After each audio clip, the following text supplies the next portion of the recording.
this is one of those things of the problem with direct democracy. This is exactly what our founders were expressly against when they formed this nation.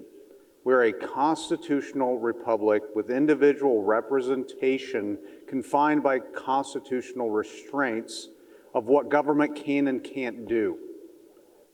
And for us to think that the founders had in their mind's eye that we would be putting in front of every single voter and every single time with every single policy measure for them to decide whether or not this was good or policy or not, especially when the people casting the ballots for measures such as this, they have no skin in the game whatsoever when it comes to these sorts of measures.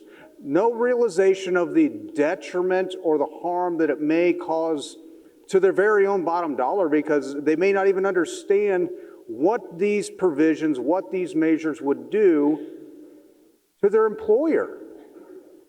I mean, because at the end of the day, the people, most people casting these votes on these measures, they don't own businesses. They don't understand what's required to meet the bottom line, to keep people employed, how many jobs you have to do. I come from a contractor aspect in the trades, and the realization of the detriment what these measures, especially with the paid sick leave, will have is tremendous.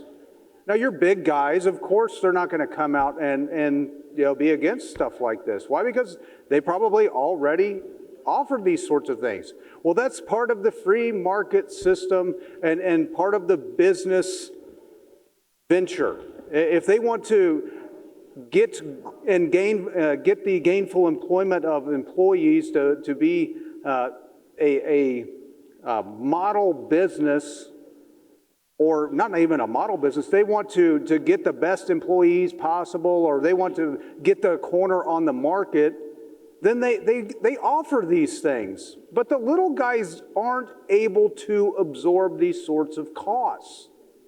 So if anything, this is just going to continue to dwindle down the small business, the little moms and pops that only have 2, 3, 4, 5 employees and just a couple part-time employees, and it's going to milk them dry and put them out of business. Again, that's why we're not a direct democracy, and that's the problem with the abuse of the initiative petition process. This is why we have to address this issue. We are not a direct democracy, and we got to stop telling our kids that we're a democracy, first and foremost, because we're not a democracy, or we are a republican form of government. We say the pledge every day. We say to the republic for which it stands, not the democracy for which it stands, and especially not the direct democracy for which it stands. I have had probably, with Amendment 3 passage, I have been blown up with people wondering what we're going to do to remedy this. But I would say right on the heels of the amount of people reaching out about the Amendment 3, it's been this Proposition A. And it hasn't been the employee, it's been the employer that employs numerous people in all of our districts, and to the detriment that this will cause and create. Government has no business whatsoever of dictating this sort of thing.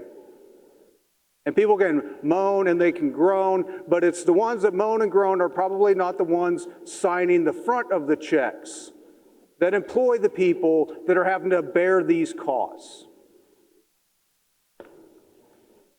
It's unfortunate that we have to have a fight on this floor and that it'll potentially turn into a filibuster over remedying a situation and a type of measure that should have never been adopted before, because it should have never been put forth before the people to vote, because this is for the individual to decide whether or not they want to go to an employer that offers these benefits or whether they don't, or whether or not the employer wants to offer these sorts of things. That's called freedom. How in the world have we gone so far off the rails to where government controls every aspect of life in this dang nation and this state. And how is it that one party thinks it's a detriment to have a free market system? Again, if you want to work for an employer that offers these benefits, then seek them out.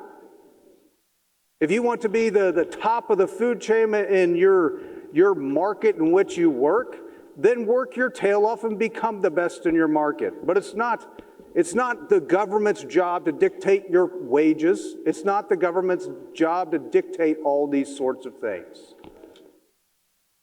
So again, I just wanted to get up and speak because I know I'm not going to be able to speak here after a while.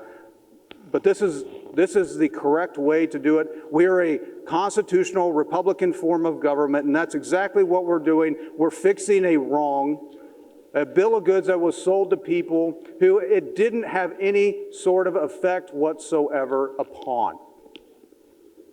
It's wrong, and that's why not only should we be fixing this, we should also be fixing the initiative petition process to stop the abuses of these sorts of measures. So for that, I commend the senator from Cole. I appreciate his hard work on this. I know he's worked on other issues, but this one here has a real, true, positive effect for the employment of the people in this chamber all throughout the state.